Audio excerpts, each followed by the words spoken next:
ഇന്നത്തെ ഏറ്റവും പ്രധാനപ്പെട്ട വാർത്ത എന്ന് പറയുന്നത് രാഹുൽ മാങ്കൂട്ടം സഭയിലെത്തി. നിയമസഭയിൽ രാഹുൽ മാങ്കൂട്ടം വരരുത് എന്ന് പറഞ്ഞിട്ടുണ്ട് എന്നൊക്കെ ആയിരുന്നല്ലോ വി.ഡി. സതീശൻ പറഞ്ഞിരുന്നത്. വി.ഡി.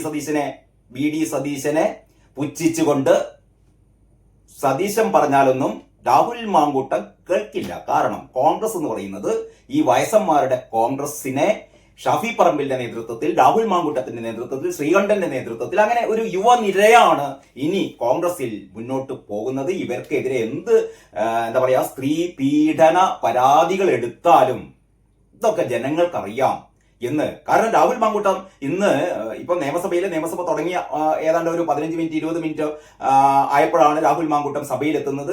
ഇന്ന് പ്രധാനമായിട്ട് സഭാ നടപടികൾ എന്ന് പറയുന്നത് ഈ അന്തരിച്ച VS അച്യുതാനന്ദൻ, പിന്നെ നമ്മുടെ 2-3 പേരുണ്ടല്ലോ, PP തങ്കച്ചൻ, അങ്ങനെയുള്ള ഈ മരണപ്പെട്ടു പോയ മുൻ നിയമസഭാ സാമാജികരുടെ അവർക്ക് ആദരാഞ്ജലികൾ അർപ്പിക്കുക എന്നുള്ളത് മാത്രമാണ് ഇന്നത്തെ അജണ്ട.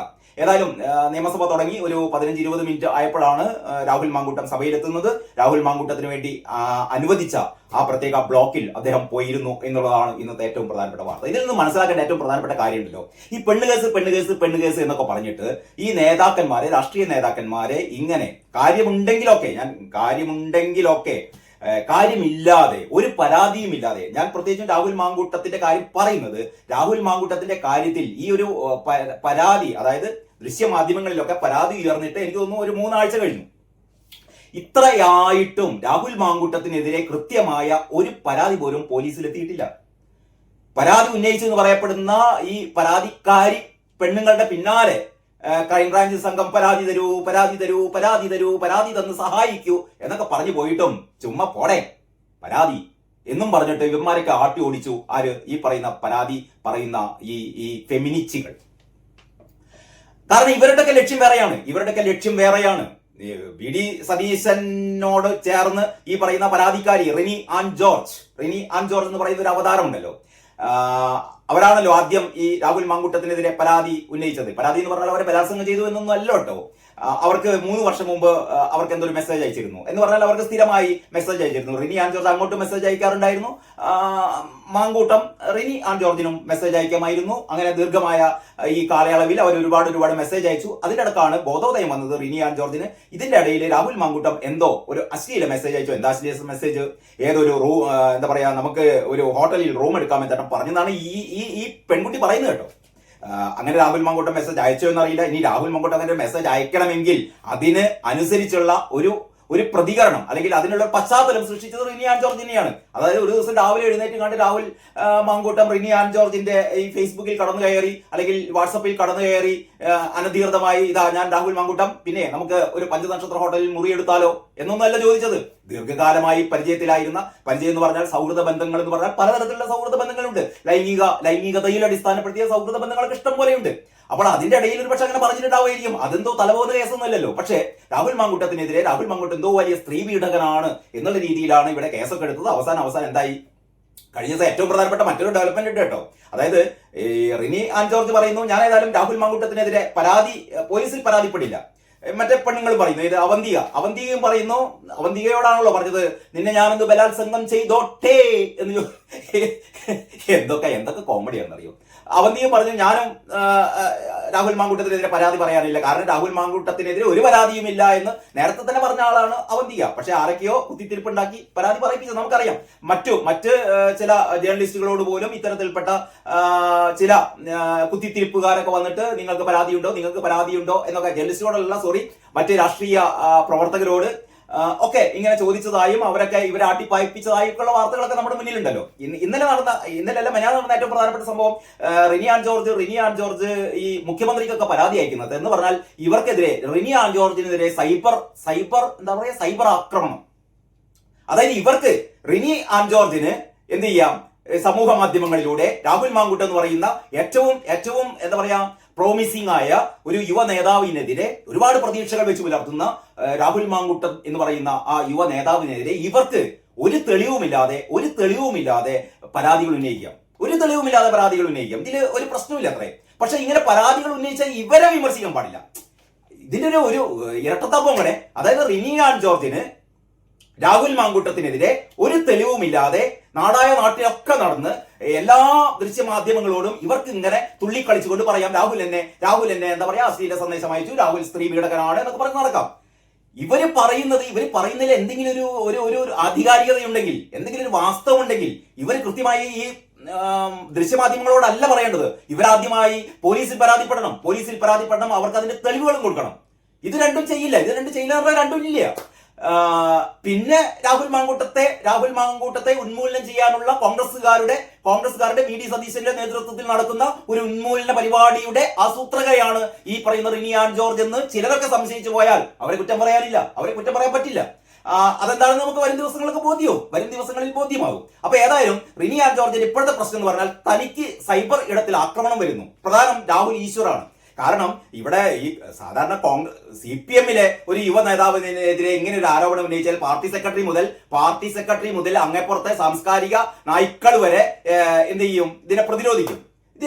അങ്ങനെയാണല്ലോ. കാരണം മുകേഷ് എന്ന് പറയുന്ന ഇവരുടെ MLA-ക്കെതിരെ FIR, കേസ്, അറസ്റ്റ്, മുൻകൂർ ജാമ്യമില്ല, അവസാനം കോടതിയിൽ പോയി. ഇപ്പൊ കേസ് വിചാരണയിലേക്ക് പോയിക്കൊണ്ടിരിക്കുകയാണ്.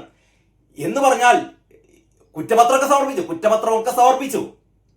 ആ മുകേഷ് നിയമസഭയിൽ ഇരിക്കുന്നുണ്ട്. രാഹുൽ മാങ്കൂട്ടത്തിനെതിരെ FIR ഇല്ല, കേസുമില്ല, പരാതിയില്ല, ഒന്നുമില്ല. ആരോ എവിടെയോ എന്തോ പറയുന്നു. എന്നിട്ട് രാഹുൽ മാങ്കൂട്ടൻ രാജിവെക്കണം, രാഹുൽ മാങ്കൂട്ടൻ MLA സ്ഥാനം രാജിവെക്കണം എന്നാണ് പറയുന്നത്. സതീദേവി ഇവരുടെ നേതാവാണല്ലോ. സതീദേവി ഈ വനിതാ കമ്മീഷന്റെ അധ്യക്ഷയായ സതീദേവി 2 വർഷം മുമ്പ് പറഞ്ഞിരുന്നു മുകേഷിന്റെ ഈ സംഭവം വന്നപ്പോഴേ. അല്ല, 2 വർഷം മുമ്പല്ല, സതീദേവി നേരത്തെ മുകേഷിന്റെ ഈ സംഭവം വന്നപ്പോൾ മുകേഷ് രാജിവെക്കേണ്ടതല്ലേ, മുകേഷ് MLA സ്ഥാനം രാജിവെക്കേണ്ടതല്ലേ എന്ന് ചോദിച്ചപ്പോൾ സതീദേവി ഒരു ഇളിഞ്ഞ ചിരിയോടെ പറഞ്ഞത് അത് രാജിവെക്കേണ്ട കാര്യമൊന്നുമില്ല. കാരണം കോടതിയിൽ FIR, അറസ്റ്റ് ഇതൊക്കെ ഉണ്ടായല്ലോ, കുറ്റപത്രം സമർപ്പിച്ചില്ലേ, രാജിവെക്കേണ്ടത് ചോദിച്ചപ്പോൾ ഒന്നും വേണ്ട, ഇത് വിചാരണയൊക്കെ കഴിഞ്ഞിട്ട് കോടതി ഒരു 2 വർഷത്തിൽ കൂടുതൽ തടവിന് ശിക്ഷിക്കുകയാണെങ്കിൽ അപ്പോൾ മാത്രം രാജിവെച്ചാൽ മതി. 2 വർഷത്തിന് ഉള്ളിൽ തടവാണെങ്കിലും പ്രശ്നമൊന്നുമില്ല, ജയിലിനുള്ളിൽ ഇരുന്നിട്ടും ഭരിക്കാം എന്നൊക്കെയാണ് ഈ പറയുന്ന സഖാത്തി പറഞ്ഞത്. ആര്? നമ്മുടെ വനിതാ കമ്മീഷന്റെ അധ്യക്ഷ P. സതീദേവി. പക്ഷെ അവര് ഒഴുപ്പുമാനില്ലാതെ എന്ന് പറഞ്ഞാൽ അറിയാം, പണ്ട് ഛർദ്ദിച്ചതൊക്കെ വാരിത്തുന്നു എന്ന് പറഞ്ഞിട്ട് എന്നിട്ട് അത് കഴിഞ്ഞിട്ട് റാമ്പക്കും വീട്ടും പറഞ്ഞു ഈ രാഹുൽ മാങ്കൂട്ടൻ രാജിവെക്കണം. നമ്മള് സഖാക്കന്മാര് രാജിവെക്കുന്നു വേണ്ട. കാരണം ശ്രീമതി ടീച്ചറും ബാലനൊക്കെ മറ്റേ സാധനം ഇറക്കി വെക്കുമ്പോൾ അതിന് എത്രമാത്രം തീവ്രത ഉണ്ട് നമുക്ക് അറിയാം. അപ്പൊ അതിനൊന്നും വലിയ തീവ്രത ഒന്നുമില്ല. ഇമ്മാതിരി രാഹുൽ മാങ്കൂട്ടത്താണ് തീവ്രത. രാഹുൽ മാങ്കൂട്ടം ഒന്ന് നോക്കിയാൽ മതി, അല്ലെങ്കിൽ ഒരു മെസ്സേജ് അയച്ചാൽ മതി, അപ്പോഴത്തേക്ക് പെണ്ണുങ്ങൾക്ക് ഗർഭം ഉണ്ടാവും. ആ പുതിയ കണ്ടുപിടുത്താണ്. രാഹുൽ മാങ്കൂട്ടം നോക്കിയാൽ ഗർഭം. ലോകത്താദ്യമായി നോട്ടത്തിലൂടെ മെസ്സേജിലൂടെ ഗർഭം ഉണ്ടാക്കുന്ന എന്തൊക്കെ തമാശകളാണ്. അപ്പൊ ഏറ്റവും സീരിയസ് ആയ കാര്യം എന്ന് പറഞ്ഞാൽ രാഹുൽ മാങ്കൂട്ടല്ല കേട്ടോ, രാഹുൽ ഈശ്വർ ഈ പറയുന്ന റിനി ആൻ ജോർജിനെതിരെ പരാതിപ്പെട്ടിരിക്കുകയാണ്. കാരണം അങ്ങനെ ഒരു വകുപ്പ് കൂടിയുണ്ട്. അധികാർക്ക് അറിയില്ല, അധികാരം ഉപയോഗിക്കാറില്ല. എന്ന് പറഞ്ഞാൽ വ്യാജ ആരോപണങ്ങൾ ഉന്നയിക്കുന്നവർക്കെതിരെ, അതായത് ഈ രാഹുൽ മാങ്കൂട്ടത്തിനെതിരെയും തനിക്കെതിരെയും വ്യാജ ആരോപണമാണ് റിനി ആൻ ജോർജ് ഉയർത്തിയത് എന്ന് കാണിച്ച് രാഹുൽ ഈശ്വർ എന്ന് പറയുന്ന എന്താ പറയാ സാമൂഹ്യ പ്രവർത്തകനും ഒരു സെലിബ്രിറ്റി എന്നൊക്കെ നമുക്ക് പറയാവുന്ന രാഹുൽ ഈശ്വർ വളരെ കൃത്യമായി എന്ന് പറഞ്ഞാൽ ഈ ഫെമിനിസ്റ്റുകളുടെ ആക്രമണത്തിൽ നിന്ന്, തീവ്ര ഫെമിനിസ്റ്റുകൾ അങ്ങനെയാണ് രാഹുൽ ഈശ്വർ പറയുന്നത്, തീവ്ര ഫെമിനിസ്റ്റുകളുടെ ആക്രമണത്തിൽ നിന്ന് രക്ഷപ്പെടാൻ വേണ്ടിയിട്ട് ഒരു ഫെമിനിറ്റി മാഫിയയുടെ പിടിയിൽ നിന്ന് രാഹുൽ മാങ്കൂട്ടത്തെ രക്ഷിക്കാൻ വേണ്ടിയിട്ട് റിനി ആൻ ജോർജ് പോലുള്ള, നേരത്തെ രാഹുൽ ഈശ്വർ പലപ്പോഴും പറഞ്ഞിട്ടുണ്ട്, പണ്ട് ഉമ്മൻചാണ്ടി ഇതേപോലെ ആയിരുന്നല്ലോ. സരിത ഉമ്മൻചാണ്ടിയെ ഏത് വിധത്തിലായിരുന്നോ ആക്ഷേപം ഇല്ലാത്ത വ്യാജ ആരോപണങ്ങൾ ഉന്നയിച്ചത്, ആ ശുദ്ധനായ മനുഷ്യനെ ഏത് രീതിയിലായിരുന്നോ ഹറാസ് ചെയ്തത്, അതേപോലെയാണ് ഇപ്പോൾ റിനി ആൻ ജോർജ് രാഹുൽ മാങ്കൂട്ടത്തെയും ആക്രമിക്കുന്നത് എന്ന് ദിവസങ്ങളായി രാഹുൽ ഈശ്വർ പറഞ്ഞുകൊണ്ടിരിക്കുകയാണ്. ഇപ്പോഴത്തെ രാഹുൽ ഈശ്വർ പറയുക മാത്രമല്ല, മുഖ്യമന്ത്രിക്ക് DGPക്ക് ഉൾപ്പെടെ രാഹുൽ ഈശ്വർ പരാതി. ഇന്നത്തെ രാഹുൽ ഈശ്വറിന്റെ ഏറ്റവും പുതിയ ഫേസ്ബുക്ക് പോസ്റ്റ് ഞാൻ നോക്കിയപ്പോഴേ രാഹുൽ ഈശ്വർ ലൈവായിട്ട് ഈ പരാതി ലാപ്ടോപ്പില് എന്താ പറയാ ടൈപ്പ് ചെയ്തിട്ട് ഈ പരാതി മുഖ്യമന്ത്രിക്കും DGPക്കും ഒക്കെ എന്ത് ചെയ്യാണ് അയക്കുന്നത് എന്ന് പറഞ്ഞാൽ രാഹുൽ ഈശ്വർ പറഞ്ഞു, ഞാനിതാ നിങ്ങളെ സാക്ഷി നിർത്തിക്കൊണ്ട് ഞാനിതാ ഈ പരാതി അയക്കുന്നു റിനി ആൻ ജോർജിനെതിരെ. വ്യാജ പരാതികൾ ഉന്നയിച്ചതിന് മിക്കവാറും എനിക്ക് തോന്നുന്നത് റിനി ആൻ ജോർജിനെ, ഇനിയിപ്പോ പിണറായി പോലീസ് ആയതുകൊണ്ട് എന്ത് ചെയ്യുന്നു നമുക്ക് പറയാൻ പറ്റില്ല, യഥാർത്ഥത്തിൽ ചെയ്യേണ്ടത് റിനി ആൻ ജോർജിനെ പിടിച്ചിട്ട് ഈ അഴികൾക്കുള്ളിലാക്കുകയാണ് ചെയ്യേണ്ടത്. മാത്രമല്ല ഞാൻ അടുത്ത വീഡിയോ ഞാൻ ഇത് സംബന്ധിച്ച് കാര്യം ചെയ്യാം. കാരണം രാഹുൽ ഈശ്വർ വളരെ കൃത്യമായി ഈ പുരുഷന്മാരുടെ ഇത്തരത്തിലുള്ള പ്രതിരോധത്തിന് വേണ്ടിയിട്ട് ഒരു പ്രത്യേക ഒരു സെല്ല് രൂപീകരിക്കുന്നു, ഒരു ഫോൺ നമ്പർ നൽകിയിട്ടുണ്ട്. ആ ഫോൺ നമ്പറിലേക്ക് ഇത്തരത്തിലുള്ള ഫെമിനിസ്റ്റുകൾ ഈ ആണുങ്ങൾക്കെതിരെ ഇല്ലാത്ത ആരോപണങ്ങൾ ഉയർത്തി അവരുടെ ജീവിതം നശിപ്പിക്കാൻ തുടങ്ങിയാൽ ഒരൊറ്റ ഫോൺ കോൾ, ആ ഫോൺ നമ്പർ ഉൾപ്പെടെ ഈ കൂടുതൽ വിശദമായ കാര്യങ്ങൾ രാഹുൽ ഈശ്വറിന്റെ ഈ ഒരു ഫേസ്ബുക്ക് പോസ്റ്റ് ഉൾപ്പെടെ ഞാൻ അടുത്ത വീഡിയോ ചെയ്യാം. ഞാൻ ഏതായാലും ഇന്ന് ഈ വീഡിയോയിൽ ആദ്യമായി പറയുന്നത് ഇന്നത്തെ ഈ പത്ര വാർത്തകളിലേക്ക് കടക്കും മുമ്പ് തന്നെയുള്ള ഏറ്റവും പ്രധാനപ്പെട്ട വാർത്ത പറഞ്ഞെന്ന് മാത്രമേ ഉള്ളൂ. രാഹുൽ മാങ്കൂട്ടം അങ്ങനെ എവിടെ എത്തി? നിയമസഭയിലെത്തി. ഇതാണ് പറയുന്നത്. ഇതുവരെ രാഹുൽ മാങ്കൂട്ടം ഇങ്ങനെ ഒളിച്ചിരിക്കുകയാണല്ലോ, ഇയാളെന്താ പുറത്തു വരാത്തത് എന്നൊക്കെ പറഞ്ഞിരിക്കുകയായിരുന്നല്ലോ. രാഹുൽ മാങ്കൂട്ടത ചുണയോടെ തല ഉയർത്തി പിടിച്ചുകൊണ്ട് തന്നെ നിയമസഭയിലെത്തിയിരിക്കുന്നു. രാഹുൽ മാങ്കൂട്ടത്തിന് എന്ത് പേടിക്കാനുള്ളത്? അങ്ങപ്പുറത്തിരിക്കുന്നത് ആര്? മുകേഷ് കുറ്റപത്രം വരെ സമർപ്പിച്ച മുകേഷ് തലയുയർത്തിയിരിക്കുമ്പോൾ രാഹുൽ എന്തിന് തല താത്തണം? പക്ഷെ വി ഡി സതീശന് ഇഷ്ടമല്ല. കാരണം വി ഡി സതീശനെ സംബന്ധിച്ചിടത്തോളം മറ്റേ മുഖ്യമന്ത്രി കുപ്പായം തുന്നിയിരിക്കുകയാണല്ലോ. മൂപ്പര വിചാരം എന്ന് പറഞ്ഞാൽ എന്താ, അടുത്ത 8-9 മാസം കൂടി കഴിഞ്ഞാൽ നടക്കുന്ന നിയമസഭ പണ്ടൊക്കെ അങ്ങനെയായിരുന്നല്ലോ. LDF പോയ UDF, UDF പോയ LDF, LDF പോയ UDF. പക്ഷെ കഴിഞ്ഞ തവണ അത് തെറ്റി 2ാം തവണയും പിണറായി അധികാരം ഏറ്റെടുത്തു. ഇതാ മൂന്നാം വട്ടവും പിണറായി തന്നെ അധികാരത്തിലെത്താനുള്ള എല്ലാവിധ തന്ത്രങ്ങളും കുതന്ത്രങ്ങളും വളരെ കൃത്യമായി CPM-കാർ പരിപാലിച്ചു വരുന്നു. വിജയിക്കുക എന്നുള്ള വേറെ കാര്യം. പക്ഷേ ഇവിടെ മത്സരിക്കാൻ പണ്ടത്തെ പോലെ UDF-ഉം LDF-ഉം മാത്രമല്ല BJP വളരെ കൃത്യമായ ആസൂത്രണങ്ങളോടെ BJP രംഗത്തുണ്ട്. ശക്തമായ ത്രികോണ മത്സരമായിരിക്കും 2026 നിയമസഭാ തെരഞ്ഞെടുപ്പിൽ സംഭവിക്കാൻ പോകുന്നതെന്ന് വളരെ വ്യക്തമായി കഴിഞ്ഞു. ഏതാണ്ട് 35 മുതൽ 40 വരെ സീറ്റുകളിൽ അതിശക്തമായ ത്രികോണ മത്സരം നടക്കും. ഈ 40 മണ്ഡലങ്ങളിലും BJPക്ക് വ്യക്തമായ ലീഡുണ്ട് എന്നും പറയപ്പെടുന്നു. അങ്ങനെയാണെങ്കിൽ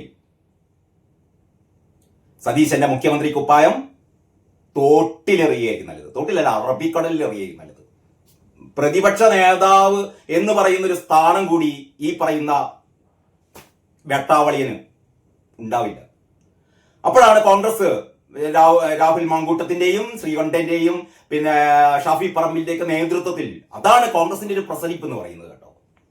ആ രീതിയിൽ കോൺഗ്രസ് തന്നെ മുച്ചോട്ട് നശിച്ചു പോകുന്നില്ല. ഇമാതിരി കടൽ കിഴവന്മാർ ഈ കതർക്കുപ്പായത്തിന് ചുളിവ് വീഴാതെ ഇസ്തിരി വടിയിൽ നടക്കുന്ന കള്ളക്കൂട്ടങ്ങളുണ്ടല്ലോ. അപ്പൊ വയനാട്ടിലൊക്കെ ഞാൻ അതിലേക്ക് കൂടുതൽ കടക്കുന്നില്ല. അപ്പം ഇങ്ങനെയൊക്കെയാണ് സ്ഥിതിഗതികൾ. അപ്പം രാഹുൽ മാങ്കൂട്ടത്തിനും രാഹുൽ ഈശ്വറിനും ആശംസകൾ പറഞ്ഞുകൊണ്ട് അവരുടെ ധീരമായ ചുവടുവെപ്പുകൾ അതിന് പിന്തുണ നൽകിക്കൊണ്ട് ഞാൻ ഈ വീഡിയോ ഇവിടെ അവസാനിപ്പിക്കുന്നു. അടുത്ത വീഡിയോ വരും വരെ എല്ലാവർക്കും നന്ദി, നമസ്കാരം.